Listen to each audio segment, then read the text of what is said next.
Good afternoon, everyone, and thanks for being here. Today, I'm joined by Secretary Curley and Commissioner Farrell to give an update on our housing package. As most are aware, the many challenges we face are due to our demographics. Vermonters are aging out of the workforce with fewer kids and working-age adults to replace them. To counter that, we need to attract more people to move to Vermont so we can reverse the trends we've seen for decades. But there's only so much we can do with such limited housing options. And the housing that is available isn't affordable. Now, I know we didn't get here overnight, and it's going to take a while to bring our housing stock to where it needs to be. This is why this issue must be acted on this session. The bottom line is we need to make it easier and less expensive to build. One way to do that is with regulatory reform. In particular, the housing appeals process, to make sure objections are legitimate and have merit. Last session, the legislature passed Act 181, which was a conservation bill, but did include some interim exemptions that were helpful. But unfortunately, these exemptions sunset in 2026, which doesn't give builders and developers enough predictability to make the substantial investments or acquire the financing needed to build. So my team is proposing we extend the exemptions to areas that already have water and wastewater, which makes a lot of sense. Another key piece of our housing bill will help rural communities. Spark is a financing tool that can fund things like infrastructure, housing, and economic development projects. This program is similar to TIFs, but rather than being location-based, it's project-based, which will allow smaller communities to use a portion of the increase in tax revenue to pay for projects that add to the grand list and grow the local economy. As I said in my budget address, critics will say this diverts money from the Ed Fund. But the reality is it does the complete opposite, which Secretary Curley will talk about more in a minute, along with some other housing investments. Again, I know we have a lot of challenges to address this session, but my team has proposed thoughtful, common sense policy changes to help us address what voters asked us to focus on: housing, affordability, education, and public safety. And I hope the legislature continues to work with us to deliver on what matters most to Vermonters. So with that, I'll turn it over to Commissioner Farrell. Sure. Secretary, do you want to jump in first? I think so. I'll grab one. Thank you, Governor. We like to switch things up now and then. I'm really grateful to have this opportunity to talk about Path for Vermont. This proposal calls for $50 million of investments to increase housing production and the infrastructure needed to support it. I'm going to walk you through the bulk of those investments. First, we have $9.1 million to create the Vermont Infrastructure Sustainability Fund, a low-interest revolving loan fund for infrastructure projects that will result in new housing units. We want to continue to support two successful programs run by our partner, the Vermont Housing Finance Agency. $15 million for VHFA's Rental Revolving Loan Fund, which creates rental housing middle-income units for middle-income households earning between 65% and 150% of the area median income. Last year, this program supported the creation of 265 new apartments. Then we'd like to support another $15 million to go to VHFA's Middle Income Homeownership Development Program, which supports the construction of homes for households earning up to 150% of the area median income. Path for Vermont calls for $4 million for VHIP, the Vermont Home Improvement Program. This program gets a tremendous return on investment. It has helped bring more than 500 rental units back online with an average state investment of just $37,000 per apartment. We want to support $2 million for the Manufactured Home Improvement and Repair Program, which keeps Vermonters in their homes by fixing things like leaky roofs, broken heating systems, or updating electrical systems that are not up to code. And $2 million for the state Brownfields Revitalization Fund. The investments made by this fund are transformational. It cleans contaminated property and makes its redevelopment cost-effective for builders, discouraging the development of green spaces. Since October of 2021, the State Brownfields Revitalization Fund invested $21 million in 42 projects that have resulted in 700 new homes. Earlier, Governor Scott mentioned a tool called SPARK, which stands for Strategic Project for Advancing Rural Communities. This initiative is also outlined in Path for Vermont. SPARK allows smaller towns, including those damaged by recent flooding, to work with developers to make investments in things like water, wastewater, and housing. The funding mechanism for SPARK is similar to TIF, or tax increment financing, which Vermont has been using for decades. A common critique is that TIFs short the education fund. The fact is that without TIFs and the private investment and grand list growth they encourage, the contributions to the ed fund from these communities would never reach their potential. So I want to use Winooski as an example. Winooski's TIF started in 2004 and ended in 2024. Projects funded using TIF included water, sewer, and stormwater system improvements, development of a river walk overlooking the Winooski River, transportation enhancements and streetscape, the creation of Rotary Park, a municipal parking garage, and electrical substation improvements. That public investment spurred private investment that grew the grand list. Winooski's data shows us its TIF resulted in more than 400 new units of housing. Businesses report creating more than 800 jobs since at least 2013. They added at least 15 new storefronts. Commercial spaces like the Champlain Mill were reimagined. VSAC and the Community College of Vermont built new buildings.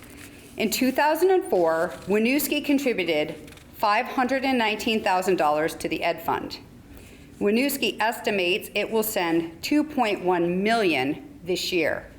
And it's not just Ed Fund taxes that grew thanks to the investment. Sales, use, meals, and alcohol tax collections went from about $11.5 million in 2004 to about $40.5 million today, all because they used TIF to grow their grand list. SPARK is designed for much smaller projects in municipalities that don't have the same capacity to oversee something as complicated and arduous as TIF. Let's give our smaller towns SPARK so they can have a right-sized tool to help them revitalize their communities. Economic development and investing in the places we love should not be restricted to just our big population centers. Unlike previous legislative sessions, the administration has been called to testify on our proposals and ideas for accelerating housing.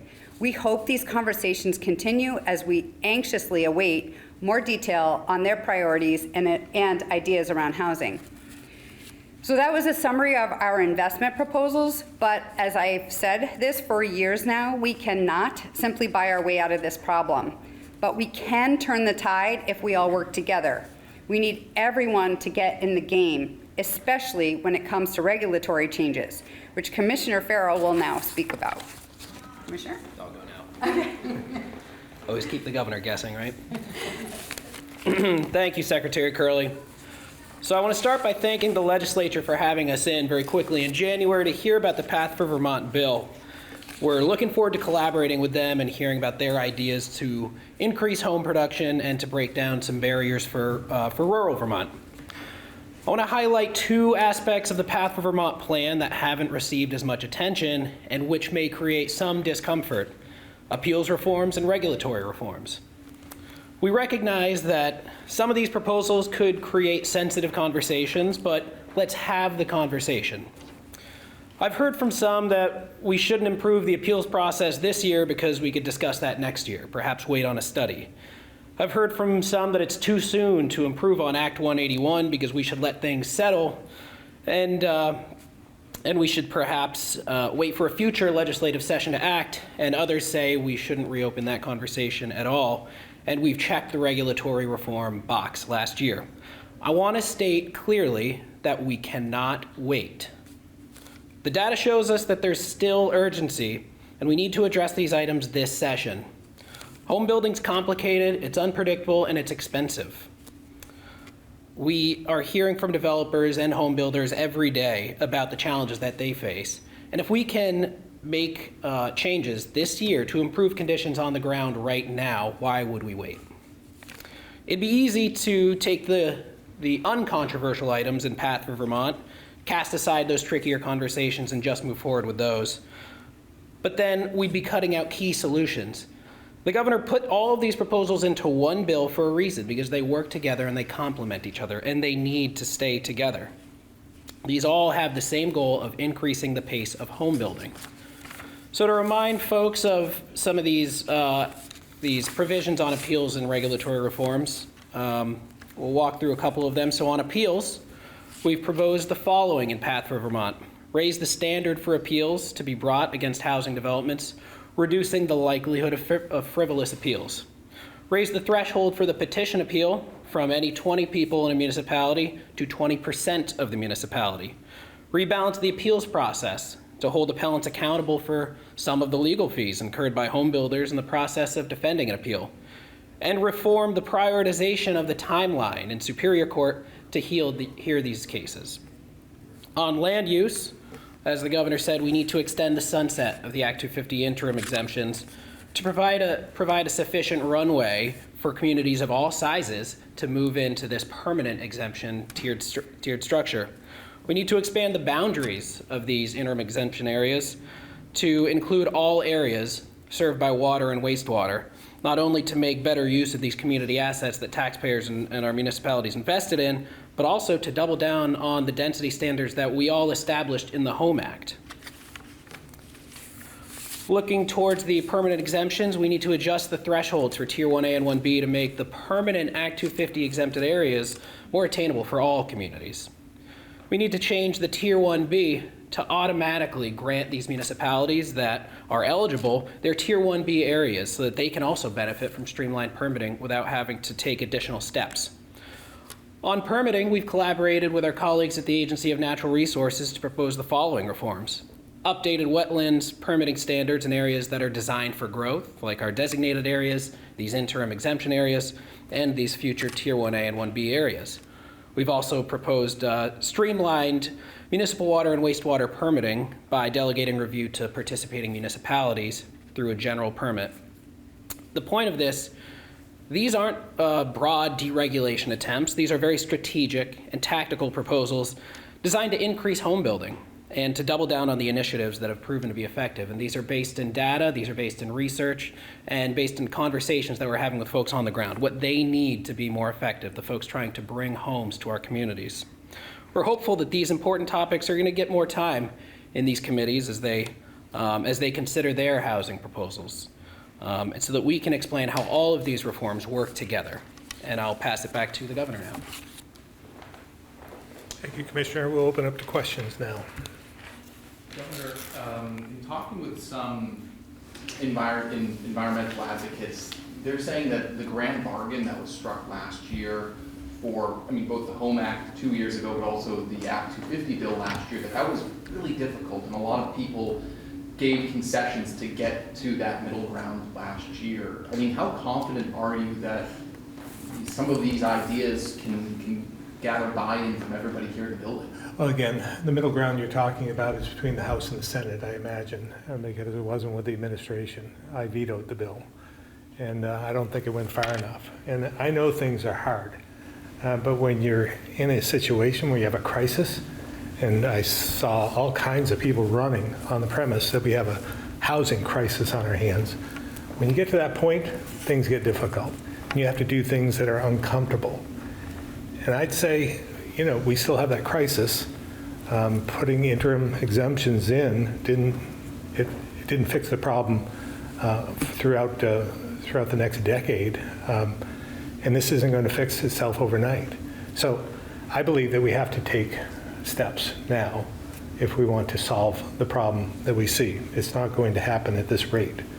Have you had conversations with leaders in either the House or Senate about where housing is on the priority? I mean, I'm just thinking in House environment today, they're hearing a bill about hunting and baiting, sort of that conversation again. I guess I would have to ask all of you, have I been unclear about what my priorities are this year? I mean, I've been clear with everyone. I gave a State of the State address, an inaugural address, that laid out the 4 areas that we have the most concern. So I just don't buy the fact that they don't understand what I believe are critical issues that we need to solve right now. There's a bill today, it's a committee bill, so it doesn't have an exact number, but it's in House General and Housing and throughout the week. Is that going to be the housing bill for this session you guys are working with lawmakers on, or can you speak to that specific committee bill at all? I don't know what's in there. I just heard recently in the last hour or so that there was a bill that was a committee bill of some sort.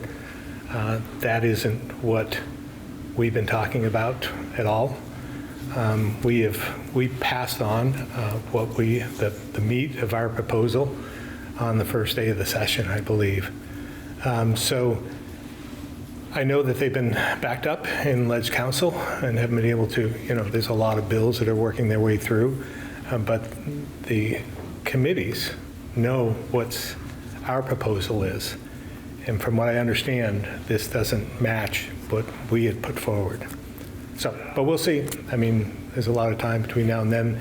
We weren't given a heads up on this bill coming out, but we still have a lot of time to work our way through it. School budget votes are coming up. Budgets have been warned, finalized. Town meeting day voters in a few weeks will be voting. What's your message to voters this year as they're looking at increases in some districts? Well, again, we had asked them to try and stay within a certain amount so that we could provide for some tax relief that we put forth in the general fund. So in the big bill that we're going to be asking the legislature to work with on for us. So we'll see. Be prudent. Make sure that you know what you're voting on, and whether it's in the realm of possibilities in terms of trying to keep our property taxes from increasing again. It seems like one of the rubs this year with the universal school meals, that's part of the proposal to buy down property taxes this year. For some, that's drawn some concern. I mean, what other options do you think could potentially be on the table, if not rolling back universal school meals, to hold taxpayers harmless this year? Well, we'll let the legislature work that out. I mean, we put forward a proposal that we thought was attainable, acceptable. We were asking to go back to what we had previous to universal meals, like a year ago. And I think that from my standpoint, asking less fortunate families support those more affluent families isn't the right approach. And I think that we need to roll that back and be more pragmatic, more reasonable in terms of what we see as a crisis in some respects and within the education funding issue. So we've been able to carve out $77 million to buy down those rates. If they don't want to go along with the universal meals, I'd say to fully buy that down, they'd have to come up with it somewhere else without raising taxes and fees, and we'll see where they go. Another concern among lawmakers is the effect of your proposal on school choice in Vermont. Do you have an alternative governance consolidation framework that might resolve that issue if it proves to be intractable? I think that this issue will work its way through. I mean, as I've said before, independent schools are important to us. School choice is important as well. We want to make sure that we separate those two because they're not always the same. School choice can be amongst public schools as well as with independent schools. So I think this can work its way through. I think there's some interest in the Senate in particular to try and make it happen. If choice is a stumbling block over which you can't get, is there a way to do this without having school choice in these new Well, districts? again, I think we're getting too far ahead of ourselves at this point.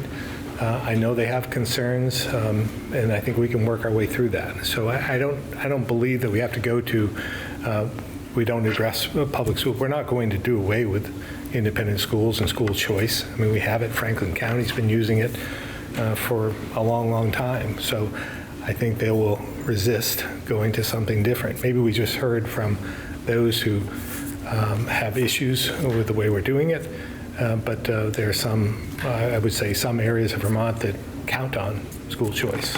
There are other education officials who are saying this doesn't address one of the major cost drivers that they're facing, which is healthcare costs. What would you propose to address the rising insurance costs? Bringing more people in, turning over the demographic issue that we have today. We're not going to solve this problem, our healthcare issue, without bringing in more people, more taxpayers. Our demographics are, I believe, the root of almost all our crises that we face. Healthcare is one of them. An aging population without a backfill of a younger population is problematic. I think there should be some steps made on the federal level in terms of prescription drugs. I think that would help. I know our congressional delegation is working on that, and hopefully they'll make up some ground there. So the Green Care Board is doing all they can and working their way through it. And some of this, it's all uncomfortable because none of us want to be in this position. But we're going to have to make some difficult choices over the years and until we can bring in a younger, healthier population, more working class folks, and that means more housing. So that's why we think this issue that we're talking about today is immediate, and we need to fix it this year. You've looked at increasing costs in the education system and made it the focus of your inaugural and your budget address, saying we have to do something about this.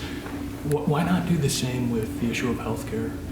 Well, we can only handle so many crises. It's not as though we're not the only ones that can work on this, right?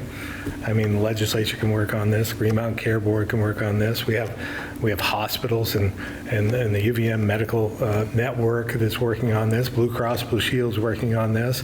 I mean, it's not as though we're not addressing it at all. It's just that we need to solve some of the other issues as well, and we chose those issues. Now, next year, if nothing happens with the legislative process and addressing health care, we'll tackle that too. But I don't know how many crises we can face at one time, and we have to prioritize something. You referenced a backup in Ledge Council and their workload.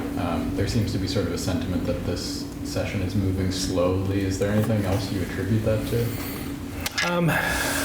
Well, I mean, there are a lot of new legislators as well, trying to get acclimated to the process. I mean, I think that slows things down. A lot of new chairs, a lot of new faces. So I think it lends itself well, but I think the pace will increase and get through the mid-year, and it will accelerate. As you remember, last year, I think there was 100 bills passed within the last 9 days or something like that. So anything is possible. It sounds like yesterday, Democratic and GOP leadership in the Senate have come to some agreement for education. They will extend the session if needed. I guess, where does, if you know, paper form of that bill potentially stand? And do you think this can get done in the session, or is this something that will have to be extended and lawmakers can't really leave, in your opinion, until something may be done? Well, again, I think that we're all on the same page here. Something needs to be done now. I appreciate the pro tem's statement about we need to get this done this year. We'll extend the session if we have to. I think the speaker, maybe we've had conversations about that as well.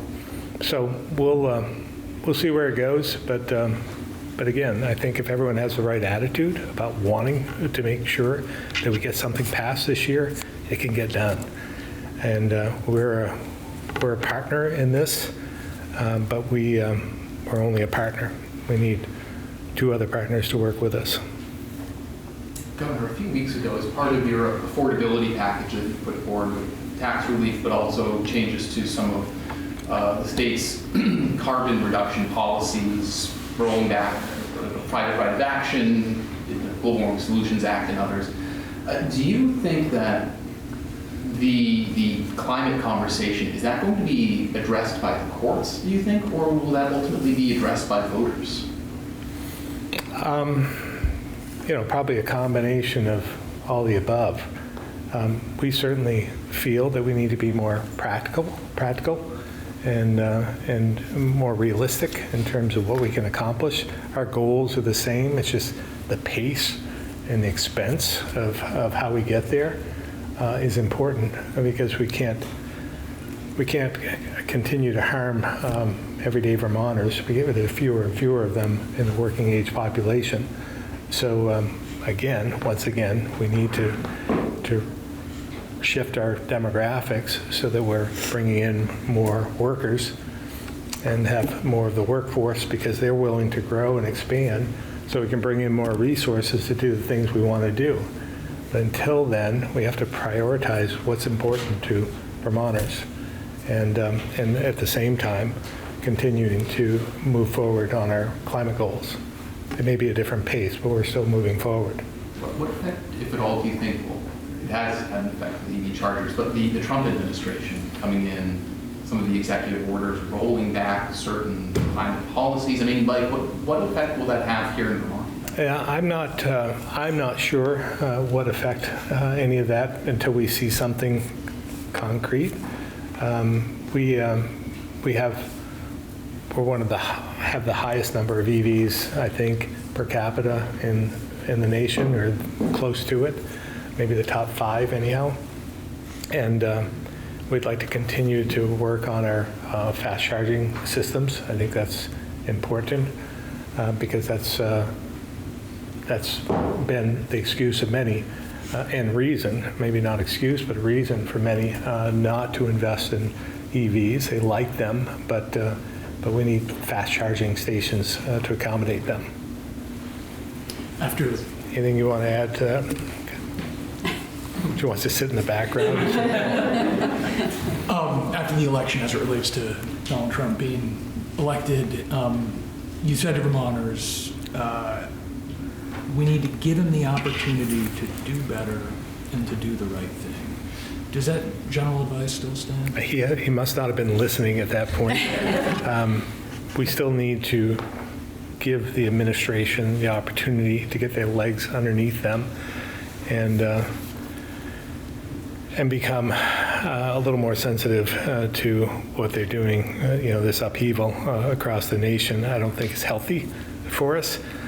In the pace at what they're trying to do, I don't think is healthy, and leads to dysfunction. So let's hope that cooler heads prevail, and that we don't keep going down this track for the foreseeable future. I mean, it's problematic, I believe.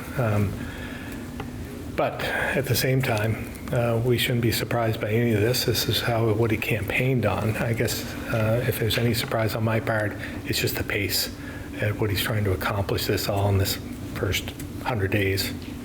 Is it what he's doing or how he's going about doing it that you're concerned about? It's probably how, as much as anything else. The what was probably predictable, but how he's doing it is an issue from my standpoint.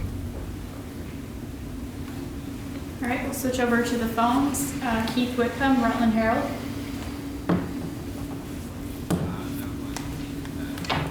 Said no questions.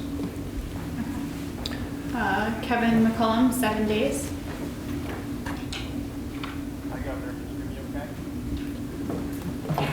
I'm going to take that as he has no questions. Still going to take that as no questions. Kevin, we can't hear you. How about now? Nope. Let me see if I can throw it on here. Just a second, Kevin, I think it's on our end. Don't give in so quick.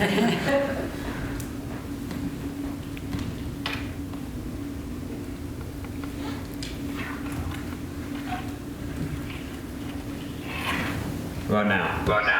There we go. Oh, no. I see you. No, I'm ready to get this to go.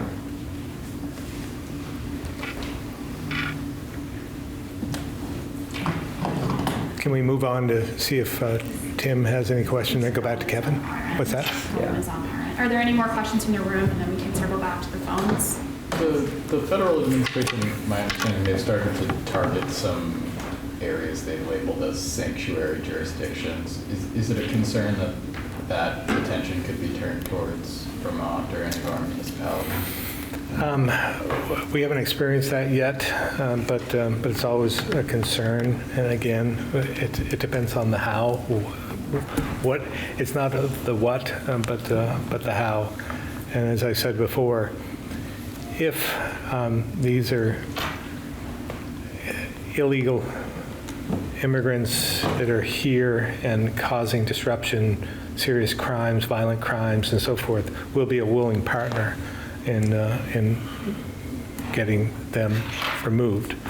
But if they're here and they're peaceful and they're working side by side with us, living here in our communities, I just don't think we should be wasting our time with that. We should, at that point, I think Congress should be working on how do we make those who are here peacefully and legally and part of our communities, how do we make that legal? How do we, something that they've kicked the can around for the last few decades, and they should just come, they have the power now, do something about immigration reform. And that's what they should be working on. But in the meantime, we'll be a partner in doing whatever we can to rid ourselves of those who are committing serious crimes here and violent crimes here in Vermont who are not here legally. And does that philosophy, does that gel with the state's fair and impartial policing? I believe so, yes.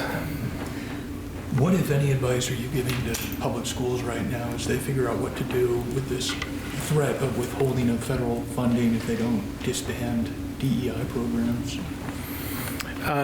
Well, I would say, look at, he's also talked about, again, getting rid of the whole Asian. Switch it up. Sorry, I got it. We put the Channel 5 thing on his microphone.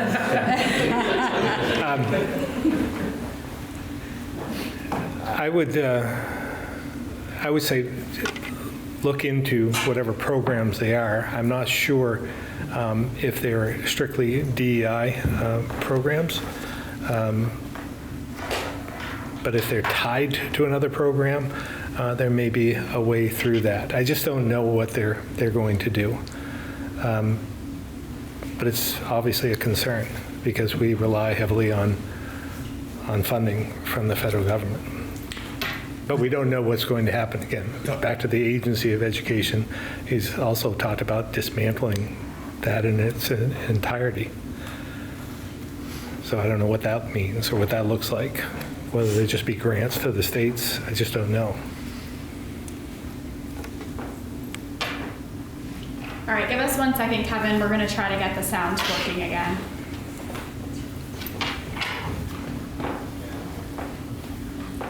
Can you hear us, Kevin? We could telephone his question. That is just not meant to be Timothy over there. All right, you got a too high. It's gotta be this side of the podium, because this is where Calvin usually sets it up. We need to rough it up and give it a little like grit over there. See what happens when we work together. Yes, yes. Thank you. When we're solving each other's problems. Try one more time, Kevin. How about now? Yes. I can hear you. This better be a good question. So you guys can't hear me? We can. Oh, great. Thank you. Sorry about all this. I'm pretty sure it is on your end, but who knows? Yes. We take full responsibility, Kevin. I appreciate that. On that front, Governor, you touched on this a little bit about the federal delegation. My question is largely how you feel the federal delegation is responding to some of the discord that's coming out of Washington. Bernie Sanders is saying things like the nation is quickly moving toward authoritarianism. Peter Welch is basically saying things like, President Trump is on a rampage of illegality.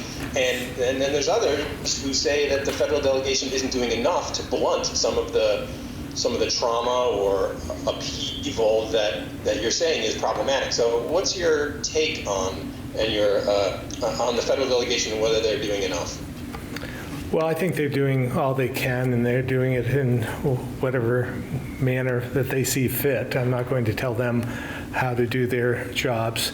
But from my standpoint, I don't want to give the administration what they're looking for. They love upheaval. They love controversy. And so that's why we've taken the stance that we're going to take each individual issue, try and break it down, and deal with the facts, and then report on what we find, and so that we are being realistic and we're being practical about the situation, because the last thing we need is to ramp up all the upheaval we're seeing, to ramp up and create more divide across our country. We need to come together and work together. And so I'm hoping that there'll be some reasonableness amongst governors. We'll see, but I think that's where the work really gets done. And I'm hopeful again that we can find a path forward over the next 4 years. So our federal delegation has, a pulpit from which to address their concerns about what's coming out of the White House. And you, as one of the Republican governors, have a pretty big pulpit. Have you had any conversations with the White House about the way they're rolling out some of these changes? And have they been direct? Have they been back channel? I know they haven't been flamboyant, but have they been in existence? I will say, we don't have a direct line to the White House, as you might imagine, even being a Republican governor, particularly because of some of the statements I've made. But having said that, we have had some dialogue with them. They've forewarned us about things over the last month or so. So that's a start. And we'll continue to try and foster that. And so I believe the best approach is to be reasonable and, take the emotion out of it and try and deal with whatever comes our way. Much like we do when we're experiencing an event, a pandemic or a flood or any other type of emergency.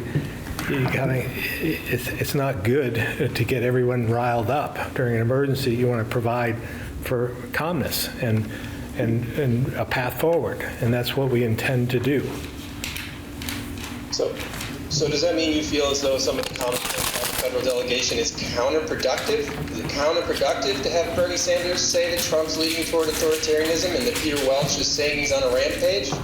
Well, again, I'm not going to tell them how to. They're accomplished politicians. They've earned their right to be in the positions they're in. But that wouldn't be my style. It's just different. And I would hope at some point there'd be finding ways to work together on whatever issues that might come along, because they can't be opposed to everything that they're doing. There's got to be a path forward. And I just see this being a long 4 years if we're going to set this up and have so much controversy. It's unhealthy. It's just not healthy for people to be. They'll either engage and just be so emotionally charged, or they'll just back away and make like it isn't happening at all. And so we need a certain level of engagement, and I think that Vermonters and Americans should reflect on how do we make our country better, and how do we listen to one another, and how do we, because there are certainly ways to save money, which I've heard a lot about, but again, it's at the pace that they're going. Much like my criticism of the Global Warming Solutions Act, it's not as though I disagree with the policies, the long-range outlook. It's the pace of what they're trying to go that we can't afford. I would say the same thing for the administration. It's the pace. You know, you have to be reasonable steps over time. Just, you know, sending notices to federal employees that they're no longer employed in masses doesn't seem like the right approach from my standpoint. Got it. Thank you very much for your time. All right, back to the room. We can take probably one more question. Governor, also in the housing conversation, there should, some have floated the idea nationally, but even here locally, taking a look at manufactured homes, prefab, built-in facilities, bring them onto a site, makes it potentially cheaper, easier. What do you think of it? Yeah, no, I'm all for it. We've talked about this for quite some time. We've investigated some of the region's manufactured homes in Maine and in Canada, as a matter of fact. We had a facility here in Addison County at one time. Huntington Homes, right here next door, has been a leader in that small operation, but they're helping and doing that for a project in Middlebury. But it's not the total answer, right? It's one piece of the housing dilemma, because it's not just the building. You still have to have tradespeople to do the work to build them, even in the facility. It may be faster at that point, but you still have to put in the infrastructure, the utilities, the water, the sewer, stormwater. You still have to put in the foundations, driveways, roads, and so forth. So it's not the total answer, but it helps in certain situations. So we're going to continue to work on that and try and reduce the costs in any way we can. But don't expect any major cost reductions with manufactured type of production homes. Governor, we may also point them to the study we released. Sure. So yeah, so we released a study, and the governor is exactly right. The study that we VHFA and VITA and our team coordinated on points to a lot of these underlying infrastructure and regulatory mechanisms that need to be scaled up in order for that to be doable. Beyond that, then it's giving those manufacturers predictability, whether it's panelized, modular, manufactured. We need them to know that our regulatory system and our zoning here will be able to accept on some scale that many homes. But I would point people towards that report. It was very informative.